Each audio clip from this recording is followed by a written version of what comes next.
حاکم نے حضرت ابو عباس بن جبر رضی اللہ تعالیٰ عنہ سے روایت کی ہے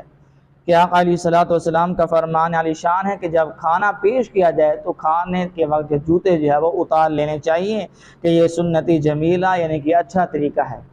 جوتے پہن کر کھانا جو ہے وہ نہیں کھانا چاہیے، بلکہ اچھا طریقہ کیا ہے کہ جوتے اتار دینے چاہیے۔ اور حضرت انس رضی اللہ تعالیٰ کی روایت میں ہے کہ کھانا رکھا جائے تو جوتے جو ہے وہ اتار دیے جائیں، کیونکہ اس سے تمہارے پاؤں کے لیے راحت ہے، تمہارے پاؤں میں کے لیے سکون اور راحت اس میں ہے کہ جوتے جو ہے وہ اتار لیے جائیں۔ اب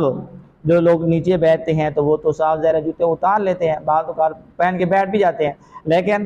اکثر بیشتر جو ہے وہ جوتے اتار لیتے ہیں۔ لیکن جو کرسیوں پر بیٹھتے ہیں یا ٹیبلیں استعمال کرتے ہیں اور جو اس طرح کے ہوٹلوں پر بیٹھ کر کھاتے پیتے ہیں، تو وہاں پر کیا ہوتا ہے کہ کرسیوں پر بیٹھے ہیں تو جوتے جو پاؤں کے اندر ہوتے ہیں، نہیں اتارتے، تو ان لوگوں کو اس حدیث مبارکہ سے جو عبرت حاصل کرنی چاہیے۔ چاہے جائے کہ اس کے پاؤں کے اندر کوئی اس طرح کی تکلیف شروع ہو جائے اور پاؤں کے اندر جو ہے وہ